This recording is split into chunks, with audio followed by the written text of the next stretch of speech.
Welcome back to Follow the Rabbit, co-hosted by Igor Schwartzman and me, Johannes Kleske. Follow the Rabbit is the podcast where we decode cultural phenomena, explore emerging trends to help you update your mental models of the world. We've been talking about how niches are becoming the new mainstream. Here's another example. Why can a hand sanitizer company sell for nearly $900 million? And after capturing just 5% of its market, a soap company for that amount of money? That's exactly the kind of question that led us to today's conversation. We're talking with Jan Thede from Color Bright here in Berlin. It's a design agency that's been quietly studying how challenger brands actually win. See, most of us assume that challengers succeed by being better at the game. But Jan's research suggests something more interesting. The best challengers don't play the existing game at all. They change what the game is about. This is, if Igor was here, he would quote Beastie Boys featuring Santi Gold, don't play no game you can win. And so today we're diving into their new framework. It's about how outsiders reshape markets, from on-running shoes making their technologies visible, to Apple convincing us that computers should come in colors other than beige. We'll explore why some brands become identity markers while others remain just products. And we'll test Jan's tote bag theory. It's his way of measuring when a brand has transcended mere utility. If you've ever wondered why certain upstart brands capture our imagination while others fade away, this conversation has some unexpected insights. Same if you're building something and trying to figure out how to stand out in a crowded market. Let's dive in. Hello. Today we're joined by a fellow strategist and actually also a Berlin-based person, Jan Thede, whose work Johannes and I have been following for quite a while. And just last year, they published a few insights about running brands, and that kind of influenced also our work a lot. And last week, Jan and his colleagues from Color Bright published a new framework about challenger brands. And that was kind of really something that we are thinking about as well, especially in the last few weeks. And so we're happy that Jan joins us today to discuss this framework and how kind of show us what it is and discuss a few examples that we also noticed this week. So welcome to Follow the Rabbit, Jan. Tell us about yourself. Thanks for having me. We as long-term LinkedIn friends, it's good to finally have you. I mean, it's one of those fascinating things Finally where meeting in real life after just being Yeah. LinkedIn friends. And then for us as white guys, real life obviously means on a podcast. That's how you meet people today. So good to have you. Same age group. So Jan, tell us about yourself. Tell us a little bit about Color Bright and how you came to talk about this brand framework that you developed. Sure. I'm Jan. I'm working with Color Bright for 3 years now. What we do at Color Bright is basically 3 things. We design and build digital products, from e-commerce experiences to apps. We build brands with a strong focus over the last years on challenger brands, like new brands coming to a market or established brands going into new markets and then being there kind of a challenger. And last thing, bringing these brands to life through content formats, connecting to their audience on socials, on podcast, whatever. So design-focused company or like design-driven company for products, brands, and content. Nice. Anything the audience might have heard of? Any brands? I think probably German-speaking audience of you might sometimes go to Zeit Online, which we had redesigned. Sure. So yeah. Nice. And you did some work for Carhartt as well. I think that was definitely interesting as well for a workwear minded audience. Yeah. Carhartt work in progress. Yeah, to be indeed. Specific. We helped building their app and also working on the website right now. Cool. Nice. So what are challenger brands and how to think about them? It's not coming from the theoretical point of view, so I don't have a definition for what is a challenger brand. I think it's in general brands coming to crowded markets and trying to find their niche there. And by not being the biggest brand out there that everyone knows, but really brands that somehow have to find ways to stand out, to be seen in crowded markets. And yeah, we did some work on challenger brands and also a few reports, as you mentioned, on industries that we're personally interested in, from running to cycling to fragrances, and did some reports on new emerging challenger brands in these markets, and just to understand what's happening in these markets and how do brands stand out. And after doing a few of these reports, we were looking at them and like asking the question, okay, what makes these brands successful? So how do they manage to be seen in these quite crowded industries? And I think it comes down to three things that a challenger brand needs. It has to be unique to be seen. It has to be relevant, and it has to be true, which means unique is you somehow have to bring a brand promise, brand aesthetics, value proposition that is unique in a market. Being relevant means this promise has to matter to at least a big enough part of the audience in this market. So, I mean, it's maybe easy to be unique, but it's a thin line between stand out and being just off in the market. And last, I think that's super relevant. This has to be true. So the brand has to be aligned with your organization, the values of the people working at it. The product has to hold up to the promise of the brand. And starting with branding projects, I think you can start with all these perspectives. And there are a few frameworks out there, I think, starting with the true part, looking at us. Who are we? What is our product? And just focusing on the internal perspective, looking for the purpose. What do we want to do? So I think we don't need a framework, like more frameworks for this. And also looking at the audience, or being relevant. It's a typical thing to observe audiences, look at consumer insights, all this stuff. So looking what is actually interesting for people in this industry. So what we wanted to do is starting with the being unique, which obviously doesn't mean that every unique positioning is true and relevant, but just opens a lot more the perspectives. And I think it's interesting for the exploration phase and just finding niches and just creating big mood boards together with designers of what could be a potential direction be for our brands. And so that's something that we do in brand projects when we kind of stuck with this, looking at us or looking at the audience. It's just, okay, let's put this aside and really look at what could be a potential positioning. So that's what we did with this framework, somehow structure this approach. So we described it as kind of a compass of finding niches. What I liked about it personally, because that this idea came through, because it's a bridge between looking in and looking outside. Mm-hmm. It felt like and I mean, you will talk a little bit about it, but the naming and kind of the framing of this compass kind of provided this looking at this, people can recognize both a market or a segment and themselves in the idea of this framework. So I thought that was a really nice bridge to test both sides. Yeah, it's and it's just, I mean, it's fun to do this work. It's, I mean, I think you're also people who like to explore, research driven, and just it's this open process of what could be possible. I think it's just a fun experience and exercise. So yeah, looking at how could we stand out, I think what we start with always is looking at what are the norms in a certain industry or market, and looking at who is our direct competitor, what is the broader set of relevant companies in this field, and then ask questions like, what are the dimensions these brands compete on? What is generally considered as good in this industry? So try to understand, okay, what is the common sense in this industry, to then try to explore potential niches outside of these norms. And to go through it, it's quite hard to explain a 2x2 matrix in a in a podcast, but I try to do it. We'll blend it up. Yeah.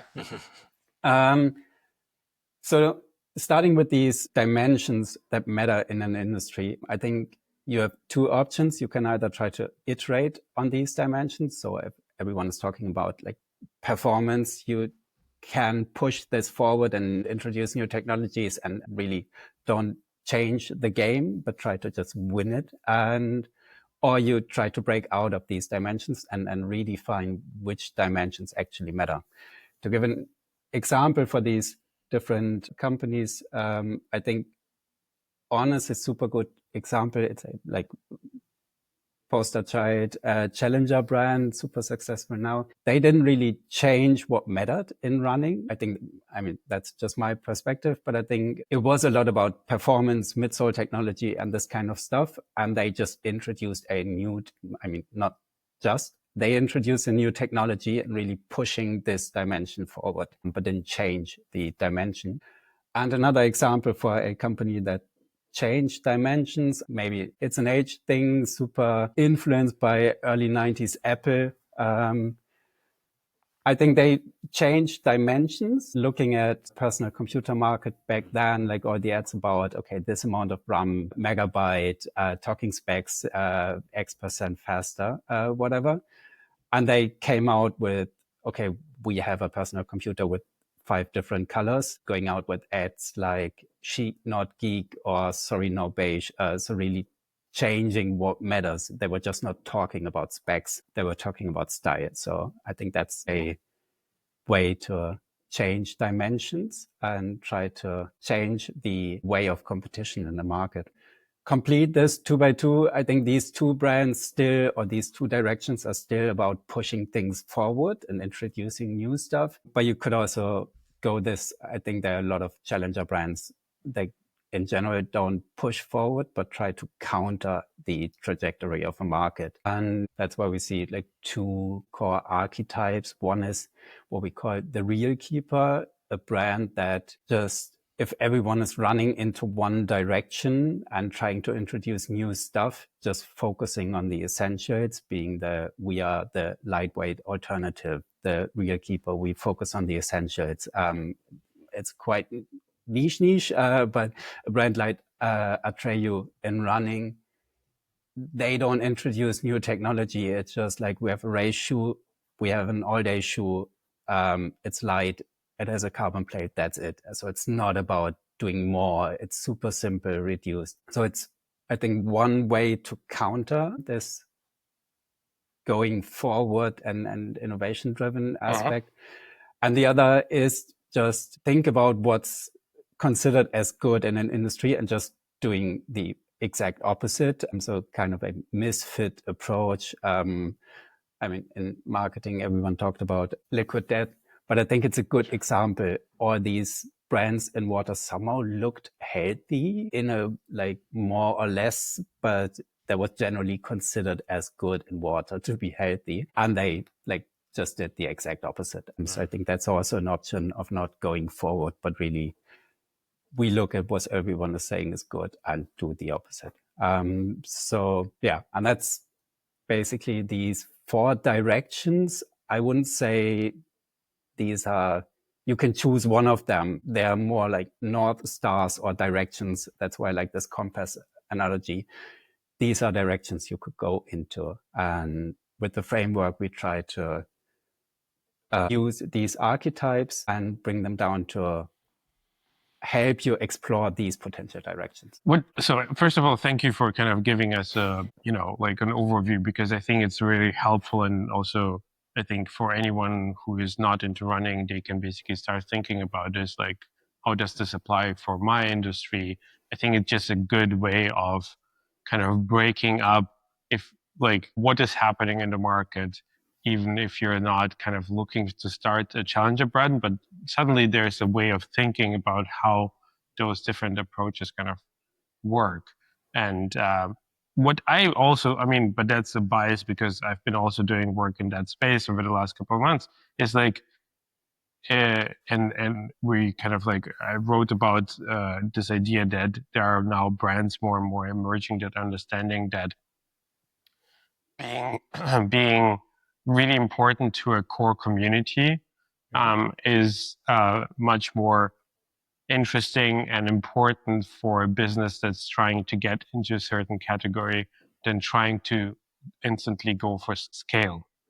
And so for me, what I kind of sticking a little bit maybe with On, because they're like in this really interesting space now where they are still, revenue wise compared to Adidas or Nike even, they're still tiny, but they capture quite a lot of the attention and perception culturally as being the ones who are shaping the game right now.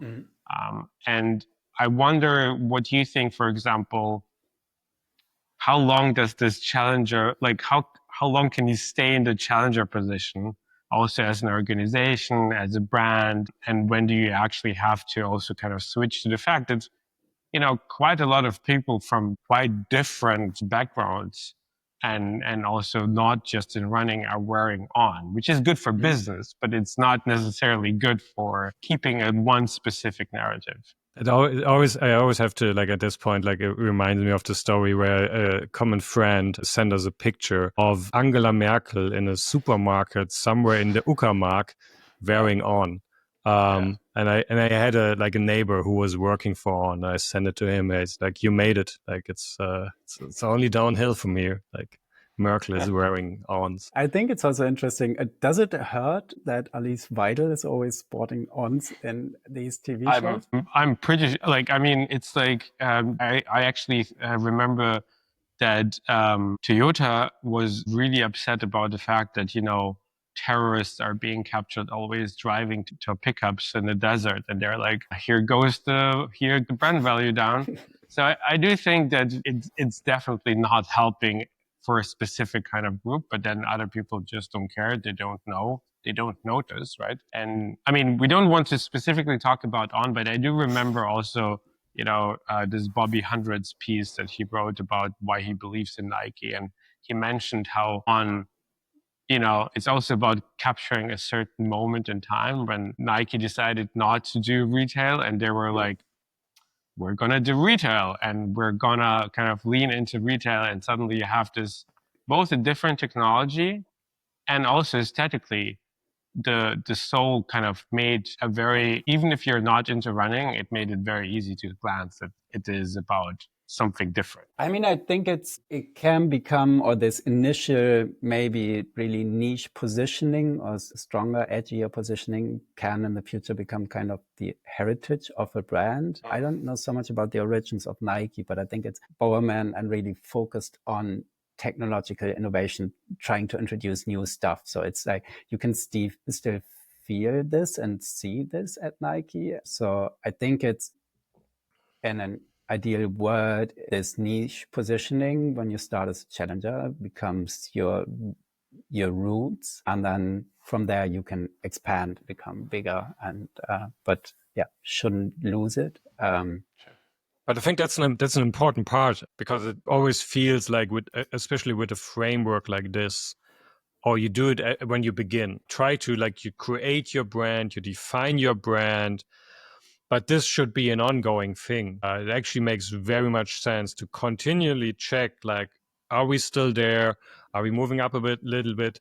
I mean, the thing that I find really fascinating with the compass metaphor is, if you're using a compass, you're usually not going straight north or straight south. You use it to orient yourself, but you're moving around a lot. Like, you're going like southwest for this long of a period, and then you slightly changing it again, because this is how you move through the world. You're not moving just like in the directions, like the big directions. And so I think this is a good part. Why I think this is very relevant to any brand is to constantly ask themselves, and also then see, like, so I'm like an established brand, a new challenger brand comes in, trying to understand, okay, they're trying to move into this direction. So, this is how they think about the market. What can we learn from that? How can we, like, reconsider our own positioning? I mean, and this is again why On is the perfect example. Like, they started from that, and now the really interesting question is, how long do they still remain in there? I mean, I don't know, like the last year, what was it? How much? Like, I think like 50% growth or something like that. It's crazy. So they're getting like a mainstream appeal where they're clearly not a challenger brand anymore. Yeah. But how do they keep relevant? Like, and I think this is super helpful. Yeah. I think that's mainly it. And especially compared to a compass, it's the norms also change. Yeah. You don't have these like always all potential directions. It's constantly norms are changing. So the centaur. I'm waiting for the Just Water brand. Just Water. So yeah, I think the point you made is super interesting. It's a good model to think about markets, or it's a helpful tool to think about brand competition in markets, not more, not less. Yeah, but I mean, it does like, it's a pretty bad time to be an incumbent in general, because it seems like in any category, there are a lot of like challenger brands emerging that on the one hand, kind of like, unless you are already a customer or interested in that specific kind of context or category, you kind of notice. But unless if you're not there, you will not notice. And my favorite example in that regard is TouchLand, the hand sanitizer company that has been sold in 3 weeks ago in the United States for $880 million, which is, for a brand that just started 2019, and is kind of like in the very FMCG kind of market of things, a quite significant amount of money. And like, if you hear this number, you're like, oh, then they captured like most of the market. And that's not the case. They captured just 5% of the market share. But in that 5%, they have extremely loyal customers. Their customers would never consider basically anything other than this brand, because TouchLand really approached the, I guess like, I'm actually no, I never thought about it, but I think like they are managing to do like both the innovator and the misfit kind of part, because they definitely innovated in terms of packaging and kind of making sure that there's quite a different presentation of the same product, because in the end it does only hand sanitizing. But they introduced flavors, they introduced like this really beautiful packaging, they introduced ways of clipping that on and make it an identity marker. And I think that kind of like is a component that really accelerated their growth. They introduced the collectibles kind of component where at the different scents they put into the hand sanitizers are only available for a limited amount of time. And so that creates this kind of like demand that is basically happening every couple of weeks, where they introduce something new and take something else from the shelves. And suddenly you have this crazy thing where it has only such a small amount of like market share, but the individual kind of like item costs 5 times sometimes of the competitors, and people keep buying it because it's suddenly now something that they want to talk about. So it's kind of interesting how those brands emerge that are huge in their segment, but are basically unknown unless you're really interested in that. I mean, you just told me yesterday about this brand. I haven't heard about it before, but I think it's, looking at it, like 2 things came to my mind. First is, I would call them more this disruptor approach of like, maybe in this category, it was about like how effective it is. We all know these like 99.9% of all bacteria. So it's really about the performance of the product. And they introduced this dimension of smell, aesthetics, and so on. And I think it's also interesting looking at what category are they actually in? Because I think it's not just the category of hand sanitizers. It's maybe more, what kind of products do you have in a handbag that somehow work as identity markers? So I think they're also in the category of hand creams, lipsticks. I don't know, just stuff that you carry with you and somehow have like value, but also these identity marker aspects. So I wouldn't say they are fully in this hand sanitizer market. It's a different category. At least they changed the category. But isn't that also basically a component to all challenger brands as well? That they become, through their uniqueness and niche, an identity marker as well? Like, is it, or let me ask you differently. is it possible to be these days a challenger brand without also be an identity marker? I think if you don't compete on these typical brand dimension, yes. Because I mean, we're most of the time talking about aesthetics and brand positioning and vibe and this kind of stuff. But I think there are a lot of brands coming to markets, then compete on other on other aspects, price, distribution, whatever, that are also relevant, and they probably aren't identity markers. They just compete on other dimensions. But yeah, I mean, as a brand agency, we mainly look at this differentiation through brand. Yeah, but I wonder though, I guess like what I'm wondering is, like, to be honest, like nothing comes to mind that kind of entered the market and kind of just competed on price, because it feels like then you're just a commodity that competes in the Amazon stream of products that people kind of just search for, and nobody buys necessarily. I mean, I guess like the company that does come to mind is Anchor back in the day, that kind of introduced like accessories and tech related stuff. And they managed to, I don't think anybody would have bought them just purely on the fact that they did some interesting stuff with packaging and kind of the very simplistic brand. But overall, they managed to do this by competing at price and making sure that people are just kind of wanting to buy them. But the game also changed for them as well, right? Because if you're relying on distribution channels like Amazon or others, you are dependent on them featuring you or you paying them to feature you, and that's how you establish brand recognizability on Amazon. And some brands decided that they don't want to go down this path, and like Birkenstock, who kind of like refusing to sell on Amazon these days because they are like, we're not going to be hostage by a platform. But it's, I'm basically like, I think you're right in the sense that from a business perspective, there are other ways of starting a challenger company other than building an identity mark. I think it's harder to build a brand around it without trying to do an emotional component to it that is about identification and feeling kind of like a belonging to a specific group of people that would buy this. So I guess that's my. But maybe it's something also like worth exploring a little bit more.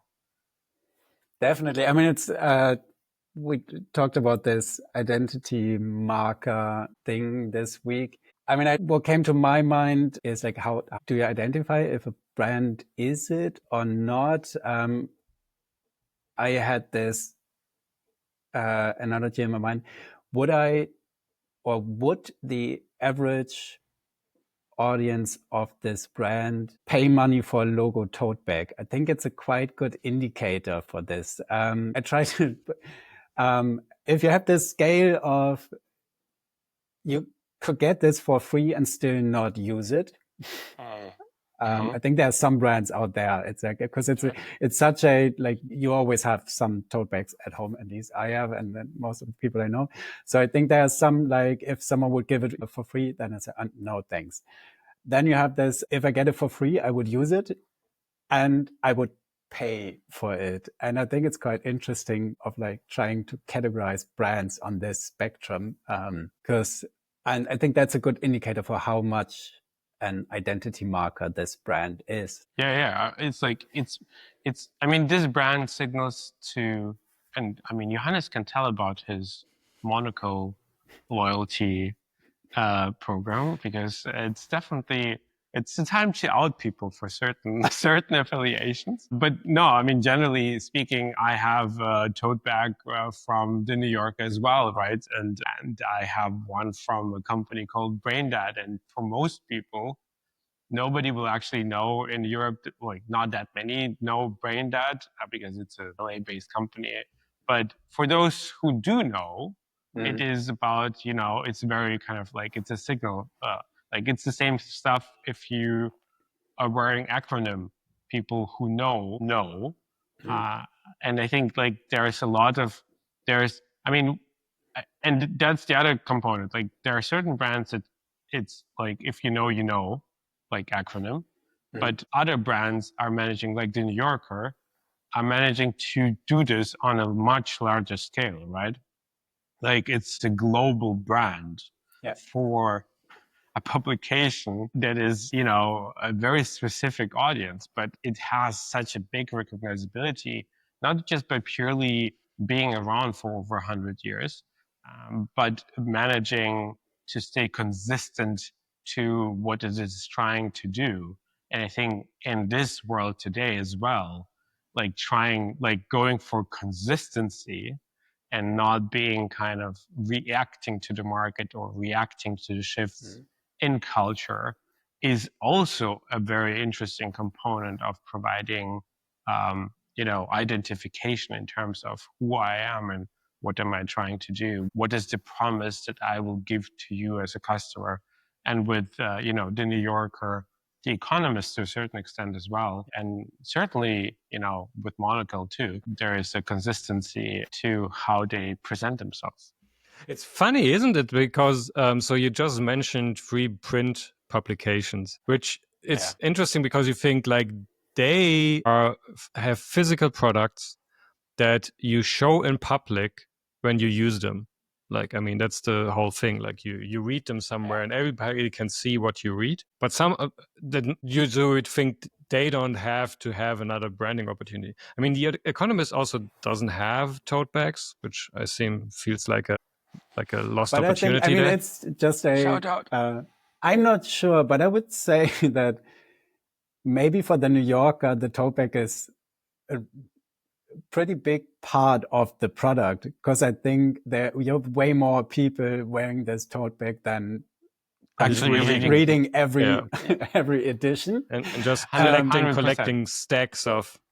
So it's I think they're selling big, because it's like maybe you're still checking your phone in the public instead of reading the New Yorker magazine, but you can still show that you never know. you're a I subscriber might be reading it on my phone. Wearing this tote bag. I mean, the interesting thing, just to quickly go down the Monocle road, the interesting thing is they've been doing this for 18 years, like right from the start. You subscribe to the magazine and you get a tote bag. The thing, like from the beginning, was that their tote bags were so good, like of such high quality, that almost was an incentive, because actually you don't save money in the subscription instead of like just buying at a magazine store or at a train station.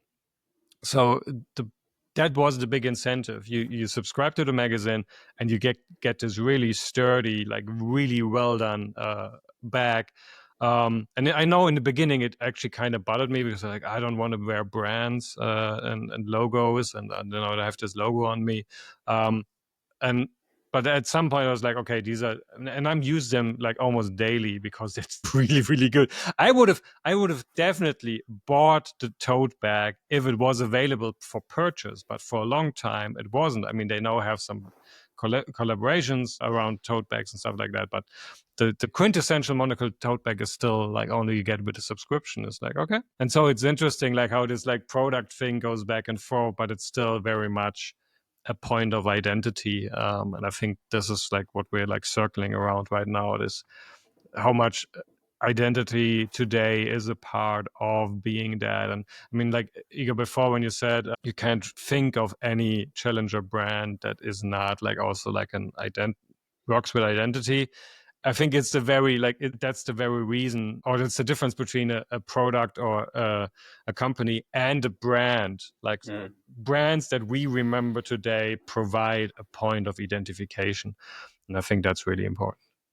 I mean, this tote bag merchandise thing, you see it all over. It's like became way more important in music, but I think it's quite interesting also to see how I don't know if everyone is really buying this, but brands like, or companies like Anduril and whoever, like I'm seeing more and more tech companies. I think it was also Public back then, some fintech apps, or a lot of tech companies selling merch. I mean, Tesla. So I think it's interesting. It's either a tote bag or a Patagonia vest. No, but but in all seriousness, like if you're wearing a Tesla T-shirt today, you definitely were trying to make a point, because I mean, the brand is associated with a specific kind of like typography of people these days. There's a reason why every other Tesla in Berlin at least has now a sticker that kind of excusing themselves for the fact that they bought one. They didn't know, who and what Elon Musk is. But that's, I guess, like, I think the point is also in the component of discussion around identity. I think, Johannes, you described it in a way. For you, you would have probably not been comfortable wearing or using the tote bag if the tote bag wasn't actually good. And I think that goes back to what Jan was saying about certain promises and kind of like keeping up with the overall kind of idea of what you as a brand have to communicate. And so the component of the quality becomes part of the identity marker that you then carry out, because people know it, or people who are looking for those things, who are recognizing what monocle is. It is not a household name, right? Like most people don't know what monocle is, which makes it a little bit more easier to walk around with it than with a New Yorker tote bag, I have to say, because like I do think that I look obnoxious like going shopping with a New Yorker tote bag, because it's like such a cheap kind of way of signaling a certain kind of like affiliation and ways of thinking. But that's, like that's also a component of how this works today, like how the fluidity of those brands, and like it's also context dependent. I have a memory of Korean friends visiting us in Berlin, and my wife's mother used to work for the Bavarian Ministry of something. And we had a tote bag that we would never like publicly use in Berlin.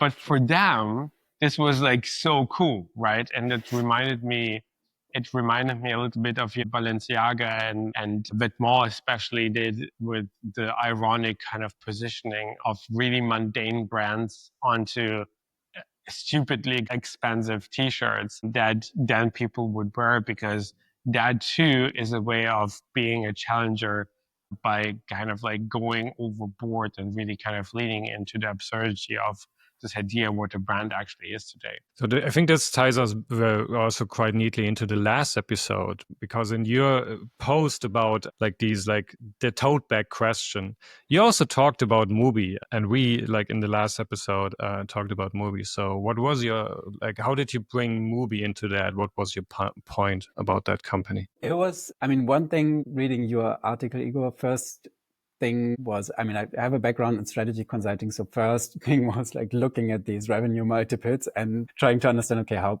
expensive is it? How are they valued compared to Netflix? And then there was first just Googling the numbers and trying to checking the revenue multiple.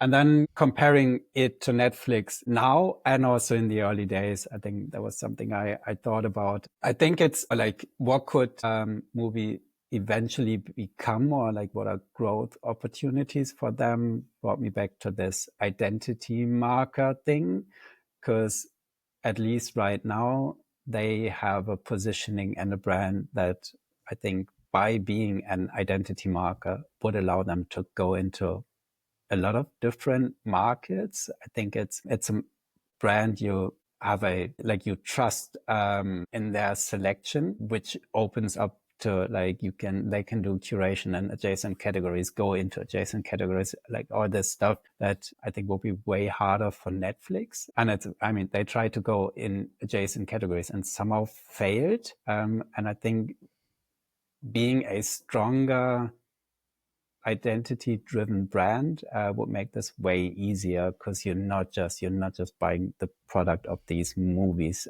You're buying the taste and identity of this brand. So I think that's what's interesting. And then coming back to this tote bag example of, yes, they're selling tote bags. Yes, Apartamento is selling tote bags. The New Yorker is selling tote bags, but Netflix couldn't. And then I came to this question, if they could have done this when they launched, I think on the scale, they're now for most of the audience, give me this tote bag for free and I wouldn't use it. In the beginning, they were maybe in this middle thing of, nice, I take it, I use it, but I wouldn't pay for it. Because in the beginning, Netflix House of Cards felt exciting. Like going against the norms, at least in Germany, against German television. It was like, oh, wow, that's different. But I think Mubi is still like not comparing Netflix now to Mubi, but comparing early Netflix to now Mubi. It's still on another level in terms of how much people trust this brand and want this brand to be part of their identity. I mean, I find it- it's really just to quickly add to that. You mentioned like the Mubi person, and it's really funny because I found like a comedian on Instagram who did a bit about the Mubi person. So it is it's already a cliche that people can make fun of, which also again shows you how strong that brand is as an identity marker. If people can like play a Mubi person, then everybody will, most people will understand the reference to it and why it's funny how she pretends to be and makes jokes about all the very strange movies that you haven't watched but she has and stuff like that. It works really well. It's a good example of how this works. I agree. It's kind of interesting. I mean, just a side note, both Mubi and Monocle are 18 years old, so there's something to think about that. And I mean, I wrote in this piece because Mubi got received just their funding being valued at $1 billion. And I mean, Reed Hastings and Netflix, I mean, Reed Hastings' famous quote to me at least is like that his competition is not other streamers, it's sleep, which kind of tells you both about the ambition and the understanding of how they want to operate as a brand or as a company, really. And it is really competing globally for attention. That's why they're, in their mind, gaming is their competition, because if you take the total amount of time that someone spends in front of the screen, what Netflix goal is really that a higher percentage of the time is being spent on their platform, because that will keep people with the subscription. And from their point of view, this might actually be true. And a Mubi, on the other hand, and I guess the investment and the growth potential that where they're coming from is that there are a lot more Mubi person types out there who are not on Mubi yet. That is not to say that this is the same as being in competition to Netflix.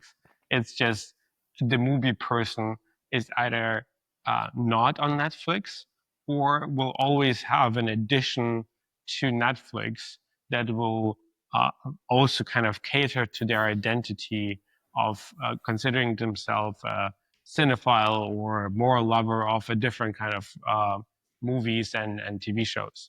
And I mean, coming back to also like another example, like A24 as a production company also became really big in the merch space. And people would actually make fun of people at some point in New York, like who are wearing A24. Because a lot of people would buy their merch without actually watching the really strange movies that they were producing. Because it was a way of kind of communicating to people that you are in the know. And so there is like, I think like there is, I guess like coming back to this idea of challenger brand is also framing in a way that assumes that you want to challenge the position of someone who is leading the pack, who is kind of, and I think if this conversation also kind of highlights to me something, I guess that's not the point. Like the challenger brands are not redefining who will get the top position. They're redefining how the game is played, which makes it really hard for the brand in the top position of any category to become viable, because the idea of what that actually means being in this category is changing while you're operating in it. And so Mubi will never be bigger or than Netflix, but it will be probably a quite significant business in and on its own. And that's good too. And I think there is often the language that is missing to talk about this also from an assessment point of view, in terms of, well, we're talking about streaming, but that's not the category, right? Like, as you said, like about, that's not the point. We're talking about different categories here. I think it's interesting to think which approach is more sustainable, or what would you bet on? Because yes, maybe there are a lot of Mubi persons out there, and people want to be this person, and this opens up a lot of new business opportunities, like going into categories, using this brand as a curator and other stuff, building communities and stuff. But this can also change quite fast. As you said in the beginning, it was cool to wear the New Yorker tote bag, and somehow you don't want it to wear it anymore. So I think this is also can be a problem if you solely focus on this, while Netflix has maybe less of a opinion or standpoint of that's good, that's the type of content we want to produce, we want this to be seen. It's like more like, we don't care, we just produce whatever you want to see. I think this is in a way more sustainable and or like solid, because they don't care if stuff changes. They could also produce or go into these kind of directions by having more this, like having a brand that's differentiated or a product that's differentiated by taste. If taste change or people think like, okay, now it's not cool to be a movie person anymore, then that's a problem for Mubi.